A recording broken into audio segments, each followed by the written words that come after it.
ধন্যবাদ সকলকে। হালুয়াঘাট উপজেলা ৩ নং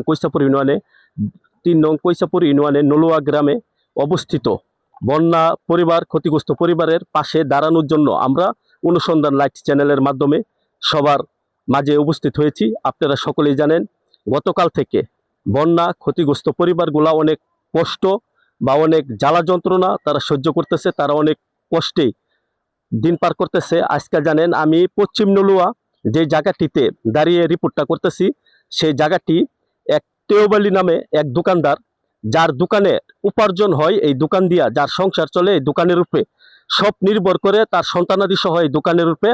আজকে 2 দিন যাবত বন্যা থাকার কারণে সে নিজেও ক্ষতিগ্রস্ত।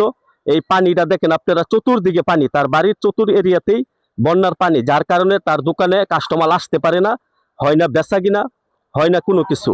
সে অনেক কষ্ট উপভোগ করতেছে 2 দিন ধরে। আজকে আমরা তার কাছে এইমাত্র উপস্থিত হয়েছি। আমরা এখন আপনাকে তেওবালির পারিবারিক সমস্যা, দোকানে কিরকম ক্ষতিগ্রস্ত, তাই সে দোকান না করাতে কিরকম ক্ষতিগ্রস্ত হয়েছে আজকে আমরা তার কাছ থেকে শুনবো। সে আজকে দেখি সে কি বলে। আপনারা আমাদের চ্যানেলের মাধ্যমে থাকেন। আসসালামু আলাইকুম কাকা। ওয়ালাইকুম আসসালাম। কিরকম আপনার দোকানে ক্ষতিগ্রস্ত? এবার ক্ষতিগ্রস্ত তো সে চারিদিকে পানি টানি বন্যা আছে, দেখে ধান ফান যাই 2-1 কাটা করছে, এটি শেষ। এই যে গরু আসলে আমার বাইশটা যাইতেছে, বাইতে যায় রাগ করিয়া, কি করেন দেবো, এই দেশে খাওয়ানি যেত না, দোকানপাট তো বন্ধ। এই যে আমরা 2-3 জন ফ্যামিলি নিয়ে বসে রয়েছি, এছাড়া তার আমাদের কিছু করার নাই। তোমার চতুর্দিকে খালি ক্ষতি ক্ষতি। কাস্টমার আয় না দোকানে, পানির কারণে এই যে চারিদিকে কোনো কাস্টমার আসতে পারে না। এখন তো আমি একলা একলাই বসে রয়েছি ফ্যামিলি লোক নিয়ে, আর কি করবো আমি, এছাড়া তার কিছু করার নাই। সম্মানিত সুধী, যার উপার্জনে, এই দোকানের উপার্জনে যার সংসার চলে, তার মুখ থেকে তার কষ্টের কাহিনীগুলো আপনারা শুনছেন। আজকে বন্যা ক্ষতিগ্রস্ত পরিবার কত কষ্ট করে, এই যে দেখেন আমাদের আরেকজন অতিথি, সে গরু নিয়ে চলে যাইতেছে। এই সে মানে পানি, বাড়িতে পানি, গরু রাখবে কই, তার এরকম সৌন্দর্য পরিবেশ নাই, যার কারণে সে গরু মরু সবকিছু নিয়ে বাড়ি থেকে বাইরে হইতেছে। আমরা তার সাথে একটু কথা বলবো। আসসালামু আলাইকুম ভাই। ওয়ালাইকুম আসসালাম। ভাই আপনি গরু নিয়ে কই যান? আমি ভাই বাড়ি ঘরে পানি দান করছিলাম, দান পানির তলে কাটা পাই নাই। এখন গরু বাছুর লিয়ে যাইতেছি বাড়িতে, দেখি কই জায়গা পাওয়া যায় থাকার মতো। মানে এমনি এমনি বাড়িতে পানি, বাড়িতে পানি, এই যে পানি বাড়িতে, এই যে পানি। আপনার কি আবাদি জমি আছে এই জায়গায়? আবাদি জমি আছে, বুড়ো জমি আছে, এক মুঠ ধানও কাটতে পারি নাই, তাই এক মুঠ ধানও কাটা পারি নাই, সব পানির তলে বন্যা।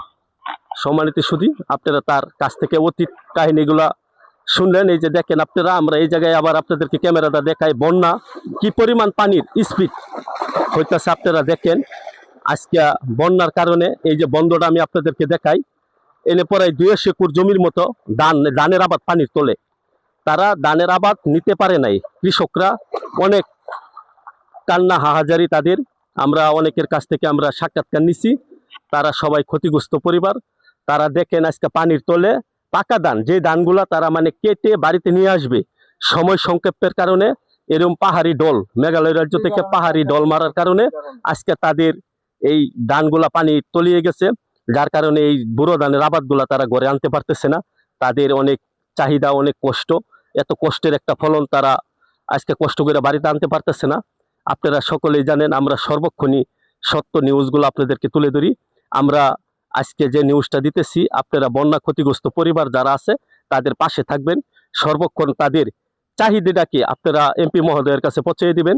আমাদের এমপি মহোদয় ছালমান উমর রুবেল সাহেব যেন এই পশ্চিম নলুয়া 3 নং কৈসাপুর ইউনিয়নে পশ্চিম নলুয়া গ্রামে একটু নজর দেয়। অনেক ক্ষতিগ্রস্ত রাস্তাঘাট ভাঙা, কোনো নাই পরিবেশ চলাচলের, ওই না কোনো কিছু। আর ধানের যে ক্ষতিটা হয়েছে এটা তৈল, মনে করেন আপনারা দর্শক বিন্দু দেখতেছেন যে পানির তলে, সব ধানই পানির তলে, কেউ ধান নিতে পারে নাই। আজকে আপনারা জানেন ময়মনসিংহ হালুয়াঘাট 3 নং কৈচাপুর ইউনিয়ন থেকে চাঁদমিয়া শেখ, অনুসন্ধান লাইট। ধন্যবাদ সকলকে।